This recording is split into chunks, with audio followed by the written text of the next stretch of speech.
All right, how is everybody doing today? Welcome to my channel. And we have here an educational channel. We do deep dives into great theories of everything ancient and modern. And just try to figure out how to best use these things in our own lives.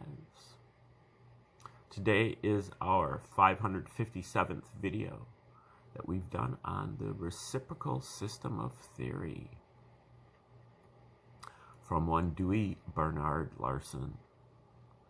And Larson was an American engineer who lived in the 20th century, died in 1990, left behind a lot of great books on physics and chemistry and astronomy, but also on metaphysics, including philosophy and religion, biology and psychology, and also 2 books on economics. And we're checking out one of these books on economics today called The Road to Permanent Prosperity. We started this work maybe 5 weeks ago or so, and we are smack dab in the middle of chapter 15, Money and Credit. Now, if you'd like to get a little bit more of an explanation about Larson's theory of everything, his reciprocal system of theory, check out one of my first 474 videos on the subject, and go back to 5 weeks if you want to start at the beginning of this book. For the rest of this, I'm going to mostly assume that you understand some of Larson's ideas, or else that you're just ready to go bareback and figure it out as you go along. I will say that Larson, his theory of everything is founded on a universe of motion. Larson believed that the universe was not made out of matter, it's not made out of energy, but it is made out of motion. And for Larson, he's not the only person that's ever had this idea, but I think he was the only person to redefine motion as the relationship between space and time. And that is a reciprocal relationship, generalized to cover all forms of really scientific quantity, that he says all of our scientific quantities are forms of motion. Matter is a kind of motion. Energy is a kind of motion. Pressure is a kind of motion. They all can be expressed in fractions, with space or time as the numerator and time or space as the denominator. Space or time can come in multiple exponents or dimensions, so you can have matter, space to the time to the third power over space to the third power. Pressure is time over space to the fourth power. Acceleration is space over time to the second power. Capacitance, redefined, at least by one of Larson's associates, is s to the third power over time. But anyway, and so on and so forth. And the other thing that I would say about Larson's system is that he is using a kind of a generic form of motion. He eventually started to use just the term change in 3 dimensions. But Larson's motion is what he calls scalar motion. It's a motion with a magnitude but no specific direction. Scalar motion can be envisioned using a balloon that you put dots on. As you blow up the balloon, all the dots will be moving away from each other. Each dot will be moving away from each other dot. But they're not moving in any specific direction. They're really moving in all directions. every dot is moving away from every other dot. And if you contract the balloon, they will all be moving toward each other, but in no specific direction. These are the two fundamental motions in Larson's system. The outward motion he calls the progression. The inward motion is analogous to gravitation. And that outward motion is always occurring. He calls that the progression of the natural reference system when that rate is at 1 unit of space per 1 unit of time. Larson's whole system is quantized. His first postulate reads that the universe is composed entirely of one component, motion, existing in 3 dimensions, in discrete units, and with 2 reciprocal aspects, space and time. So that kind of gets at it. Then Larson uses that and arrives at a theoretical universe and applies it to every subject, including economics, where he uses the economic system as a form of motion, and the fundamental quantities in the system are production and consumption. And if you like more of an explanation, again, go back to the beginning of this book. But we're going to start right here in chapter 15, Money and Credit, probably 2/3 of the way in. The outstanding characteristic of credit money from a functional standpoint is that there are no limitations on its volume. Other kinds of money are limited by physical factors. There is relatively little fluctuation in the total supply of intrinsic money, except for the net change due to additions from mining operations and losses by diversion to industry, etc. The total world stock of the monetary metals remains constant. Issuance of token money does not add to this total, as this token money is merely a representation of a now immobilized store of intrinsic money. But the supply of credit money can be increased or decreased at will without any physical limitations. From the principles developed in the preceding pages, it is apparent that the significant effect of issuing or retiring credit money in actual practice, where the new money is always created for the specific purposes of financing additional spending, is to vary the flow of purchasing power to the markets. In the terms used in this study, these monetary operations constitute purchasing power reservoir transactions. When new money is being issued and poured into the purchasing power stream, prices rise. When existing money is being withdrawn from the stream and retired, prices fall, not because the quantity of money has been altered, but because the rate of flow has been changed. A very important point in this connection is that no type of inflation or deflation increases or decreases purchasing power in terms of goods. Any change is solely in terms of the circulating medium. When additional credit money is created for spending in the goods markets, this does not enable buying more goods. The same amount of goods is bought at higher prices. Purchasing power in terms of goods is not determined by the amount of money available for spending, but by the amount of production. The community as a whole is able to buy the volume of goods produced, no more, no less, aside from the relatively minor variations due to goods storage. If the quantity of goods, V, is given a price, P, in the production market by establishing an average wage rate, then the suppliers of production services receive for these services an amount of money purchasing power, B, which is equal to the product, PV, and is therefore just sufficient to buy all of the produced goods at a market price equal to the production price, P.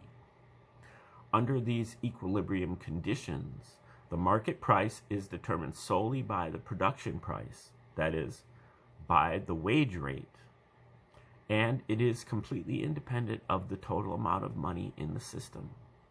But if more credit money is issued and used in the markets so that the active purchasing power is increased from B to CB, then the price level rises from P to CP, because the credit transactions increase only the flow in the money purchasing power stream and leave the flow of goods at the original level V. Credit is basically a transaction between individuals, irrespective of how complicated the actual credit mechanism may be. The ability of one individual to consume before he produces is entirely dependent on his ability to gain access to goods previously produced by other individuals. The economy as a whole has no such outside source of goods, aside from foreign transactions, which we will consider later. As a community, we must produce first and consume afterward. Therefore, we have Principle 15. Credit can make goods available to one individual or group of individuals only by diverting them from other individuals. The significance of this principle is that any purchasing power in terms of goods that may be obtained by means of new issues of credit money can only be exercised at the expense of those who take part in the production process, workers and supplier of capital services. If the government issues more currency, it is able to buy goods therewith, or to provide subsidies to individuals or groups which they can use to buy goods. But the ability of recipients of normal income to buy goods is decreased proportionately. This fact is generally recognized in the case of severe currency inflation, as it has been demonstrated over and over again in actual practice. But it should be realized that this is a general principle which applies to all money inflation, including that resulting from banking transactions. New credit money obtained from the Federal Reserve and loaned by the banks has buying power only to the extent that the buying power of current income from other sources is decreased. The new currency increases money purchasing power, but it does not alter the real purchasing power, ability to buy goods. Principle 15 cannot be evaded. Credit can make goods available to one individual only by diverting them from other individuals. The result is the same when the bank lends money deposited by its customers. That is, the depositors must forego the use of their purchasing power in order to make it available to the borrowers.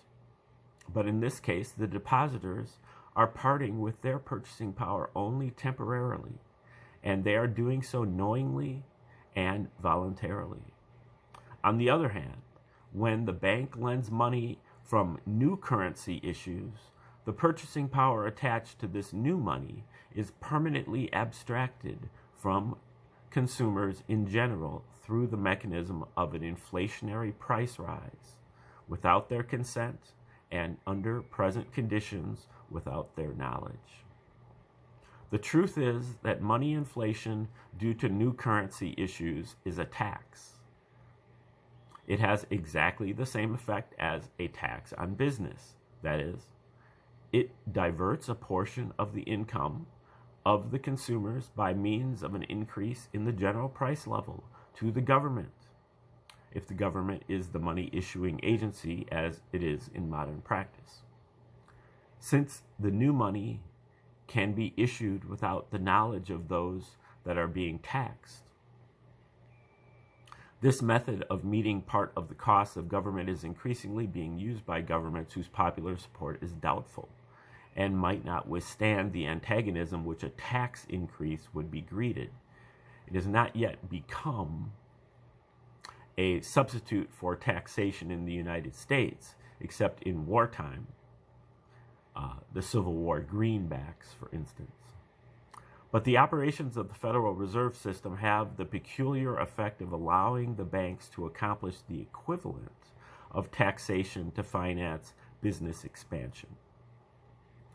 As long as the demand for new loans does not exceed the available bank reserves, each loan amounts to a temporary transfer of funds from one individual or agency to another, and there is no effect on the incomes of the general public.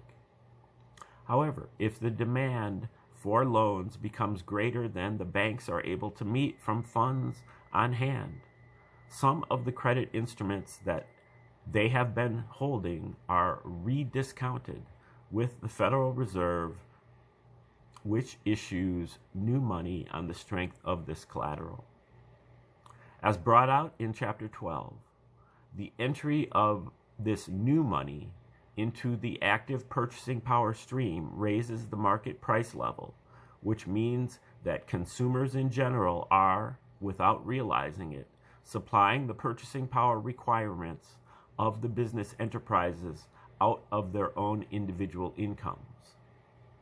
If the upward and downward phases of the business cycle were symmetrical, the consumers, not necessarily the same individuals, would recapture their losses when the volume of loans again contracted and the banks paid off their obligations to the Federal Reserve.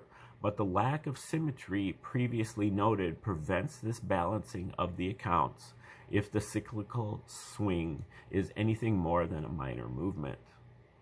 Thus, we have here another reason why steps should be taken to control the business cycle.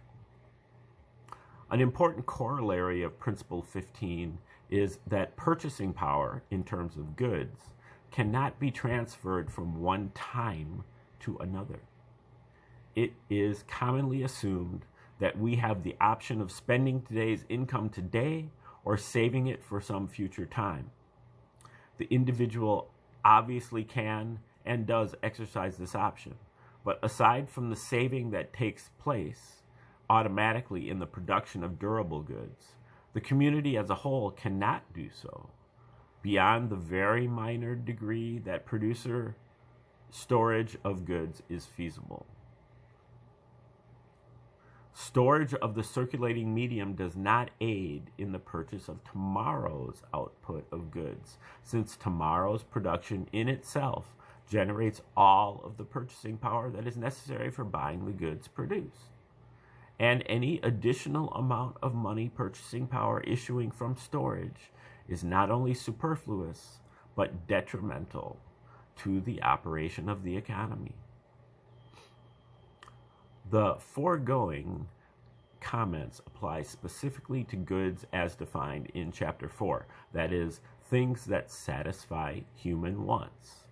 However, we must also take into account certain things which have some of the properties of goods, although they cannot qualify under this definition. Unfortunately, the economic profession, not having looked at these items in the way in which they will be treated in this work, has not devised any terminology that will enable us to draw the distinctions that are vital to the inquiry, and it will therefore be necessary to coin some new terms. The characteristics of these quasi-goods on which the classification will be based are the same as those applying to the corresponding forms of money. And to emphasize the analogy and contribute toward a clear understanding of the presentation, the equivalent terms will be used. In addition to those goods which qualify as such in their own right, and have a standing analogous to that of intrinsic money, there are token goods and credit goods. The term token goods will be used to refer to those things which are representations of goods actually existing. Included in this class are stocks, bonds, mortgages, warehouse receipts, and similar instruments. This classification should not be confused with the question of legal title. Bondholders, for instance, do not have legal title to the property involved, but the bonds do represent a certain portion of the value of the property. That is, they represent actual tangible wealth. While the bonds are outstanding, the values behind them cannot be made the basis for other such instruments. A $10 million corporation with $3 million in bonds outstanding cannot persuade anyone that its stock is worth $10 million. Creating token bonds or retiring them does not alter the total amount of goods in existence. If a $100,000 home is mortgaged for $50,000, this does not mean that there is now $150,000 worth of property that can be bought and sold. The total value is still $100,000. What has actually been accomplished is to split the $100,000 property into a $50,000 mortgage and a $50,000 equity, either of which can be sold independently of the other. The great bulk of present-day credit transactions, aside from commercial accounts, involve the creation of such token goods. And these transactions only take place to the extent that capital assets are available to back up the token goods.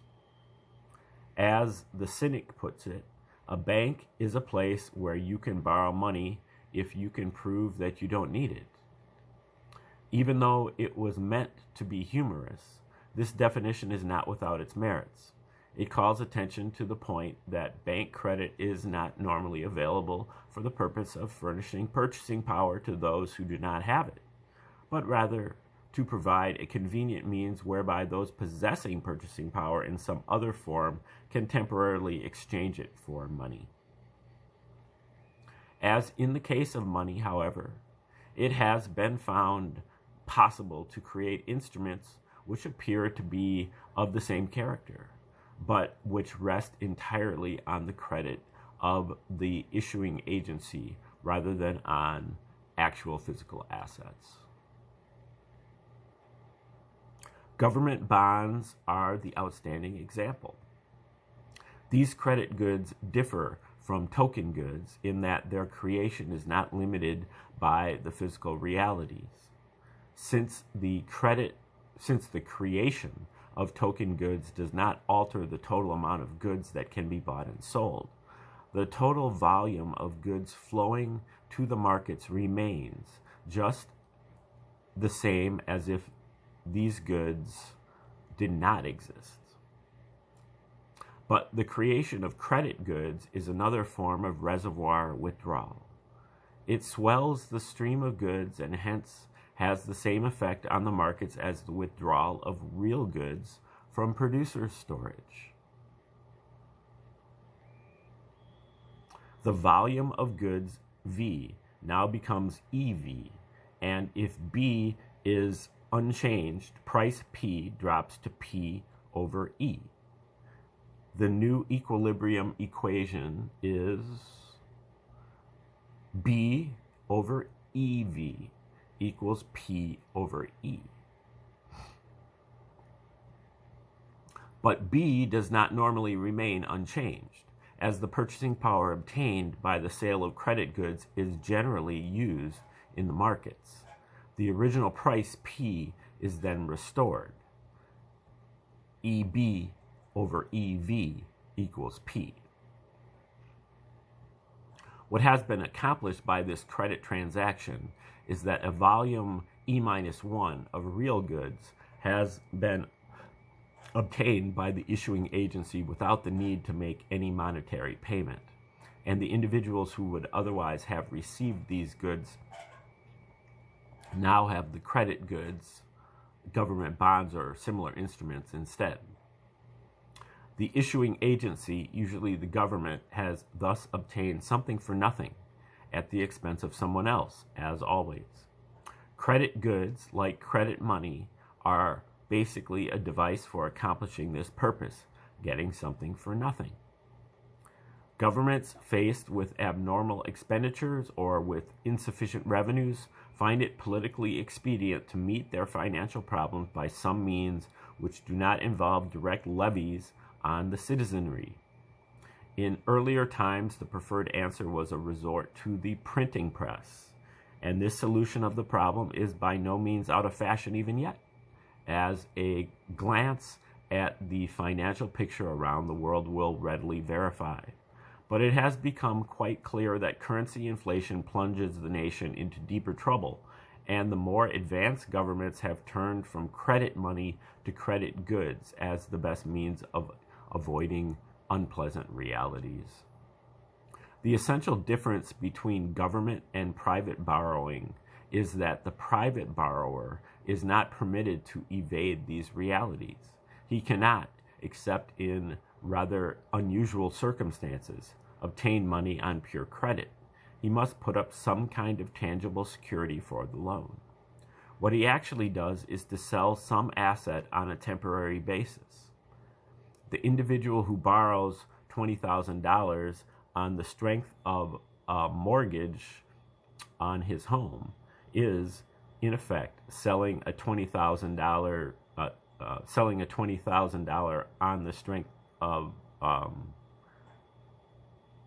in effect selling a $20,000 share of the ownership with an agreement that he will purchase it after a specified period of time. Private credit transactions thus deal with real values. They involve the sale and purchase of token goods. Most government credit transactions, on the other hand, deal only with fictitious values. They involve the sale and purchase of credit goods.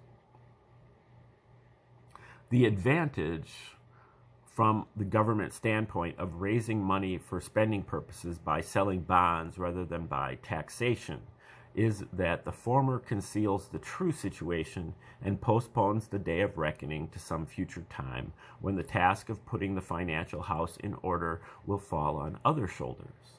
As indicated by equation EB over EV equals P, sale of government bonds in the markets does not alter the general price level as long as the government spends the proceeds in the market. These and other credit goods have all of the economic characteristics of real goods up to the time of consumption, and the effect of their entry into the system is the same as if there were an increased production of physical goods. But the bonds cannot be consumed. Unlike real goods, they must be put back into the system and converted to something else before they can yield any utility. They amount to no more than a claim against production, and they cannot be used except when and as workers and suppliers of capital give up real values to make the fictitious values good. To the government of the future, there falls the embarrassing choice between two unpleasant alternatives: higher taxes or inflation. Either taxes must be raised enough to provide the money for redemption of the bonds, or new money must be printed.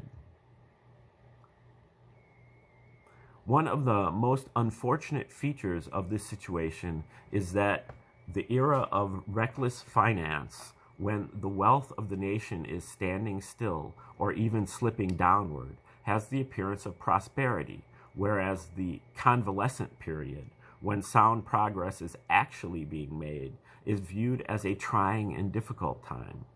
This false and misleading impression is actively aided and encouraged by the prevailing methods of compiling economic statistics, which take price level variations only in an incomplete manner and totally ignore the factor of credit goods. The level of money income has no real meaning in itself. It is significant only in relation to the price of goods. Economic well-being must be measured in real income, not in money income. In order to arrive at a measure that is representative of the true situation, it is necessary to correct money income and money wages, not only for the full change in the price level, but also for the amount of fictitious wealth that has been accepted in lieu of real wealth. When we do this and get a true picture of the actual conditions, many of the anomalies that seem to exist in economic life are cleared up.